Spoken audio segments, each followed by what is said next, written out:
Harris, who appeared to have rehearsed every line meticulously, offered little in terms of detailed policy discussion and instead choosing to deflect with anecdotes about her life as a child. Do you believe Americans are better off than they were 4 years ago? So I was raised as a middle-class kid. On the other hand, Trump should have had a clear advantage given his proven track record with a thriving economy he left behind. I mean, come on, people. Ground beef is up 25%. Gas is up 50%. The salary required to buy a house today is $105,000 a year, where it was $55,000 a year under the Trump regime. Trump was instead baited into unproductive exchanges, a common pitfall for him when he is provoked.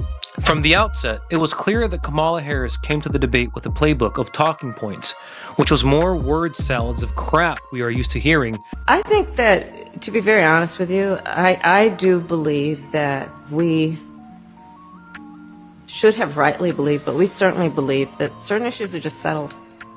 Certain issues are just settled. Clearly we're not. No, that's right, and that's why I do believe that we are living, sadly, in real unsettled times. When pressed by the moderators to articulate her policy stances, Harris often reverted to personal stories like recounting her experiences as a little girl. This tactic, while perhaps emotionally resonant for some, did little to clarify her positions on critical issues, which is what we were all waiting for. Who she was before the debate and after the debate remains the same. So, she never really pushed the needle on her being favored as a candidate for president. Harris's strategy appeared to be avoiding direct engagement with the details of her policies, likely because her tenure has been marked by several unfulfilled promises and a lackluster of results. Would you have done anything differently from President Biden on this? So I'm the only person on this stage who has prosecuted transnational criminal organizations for the trafficking of guns, drugs, and human beings. Okay, that wasn't the question. When asked how she would break through the Israel-Hamas war stalemate, Harris said this. We need a ceasefire deal and we need the hostages out. And so we will continue to work around the clock on that. Okay, but again, how? Whether it was dodging questions about her failed diplomatic efforts in Russia and Ukraine relations, or skirting around the complexities of the economic policies that she put together haphazardly with Biden, Harris consistently failed to provide the granular detail necessary for voters to understand how she would address the nation's challenges. Now, on the other hand, Trump had missed opportunities here, you guys. He really did. For Trump, this debate should have been a slam dunk. Well, hold on. Ain't no D like a D for dunk. Instead, it was more like a layup. He started out strong, and his lines about how Harris could fix this border crisis by jogging her lazy behind over to D.C. and signing into law the closing of the border was a great line from Trump. Also, his line about how Harris is a total dimwit, where she has no clear policy and her only policy has been borrowed from Biden, and as short as a few sentences like run, spot, run. I thought that was pretty funny. She doesn't have a plan. She copied Biden's plan, and it's like 4 sentences, like run, spot, run. Or his jab at Harris saying that he had a little secret in how Joe Biden doesn't even like her. I thought that was brilliant. You talk about a threat to democracy. He got 14 million votes, and they threw him out of office. And you know what? I'll give you a little secret. He hates her. He can't stand her. That is the Donald Trump we know, and that is more of what we wanted to see. But that's not what we saw, and that was his shortcoming. As far as I am concerned, he had one job and one job only, and that was to put on repeat and lead with the fact that Harris's veiled promises led to an unproven track record, and the fact that Harris already had the opportunity to do all that she promised and was blown. She blew it, you guys. That's all that Trump needed to discuss on repeat.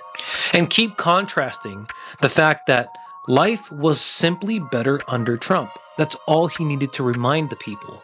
Life was simply better under Trump. And that's not what he did. He needed to remind the everyday American that the buying power was there with Trump and was missing when Biden and Harris took office. Buying power of the people has since disappeared since Trump disappeared. Everyday prices are too high. Food, rent, gas, back to school clothes.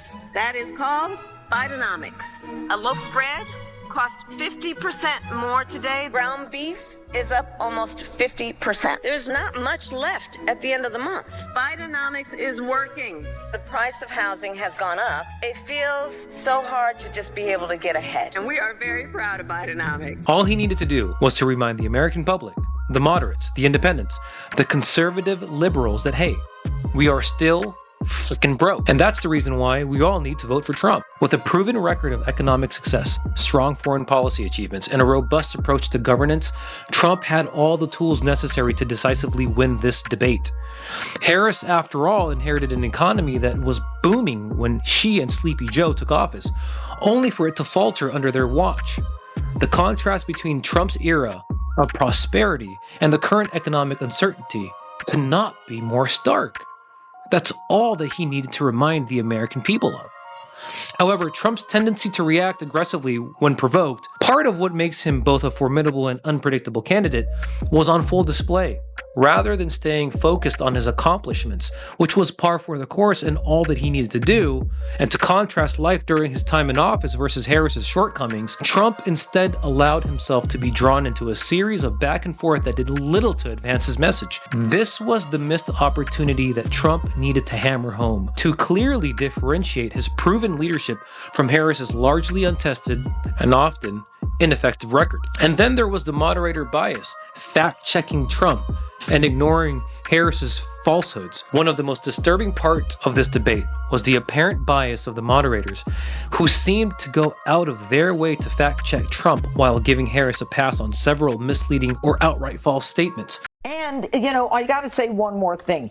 Who the hell do they think they are fact-checking? Harris's comment on Trump's stance on issues like Charlottesville, false. Fracking, false. And a federal ban on abortion and IVF, false. It was all riddled with inaccuracies. Yet the moderators failed to hold her accountable for this. Instead, they focus on Trump's responses. This was a clear 3v1 situation. This one-sided approach not only skewed the debate in Harris's favor, but also prevented a fair and balanced discussion on the issues. For instance, when Trump was fact-checked on his record, it was often in response to complex issues that required nuanced discussion, something difficult to achieve in a rapid-fire format of a debate.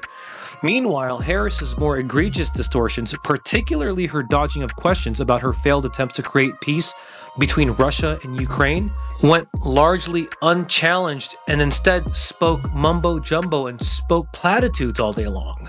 I'm tired of her. In the end, the debate highlighted the stark differences between the two candidates. Harris's reliance on rehearsed lines and her personal stories versus Trump's reactive and combative style.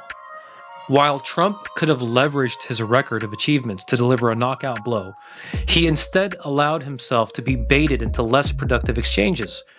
Meanwhile, Harris avoided the tough questions and was shielded by moderators who seemed more interested in challenging Trump than in holding her accountable.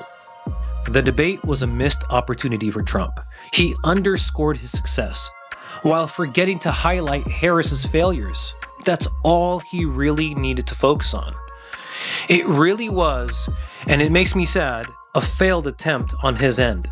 Instead, it became yet another example of how political biases and the theatrics of debate can overshadow the substantive discussion that voters deserved.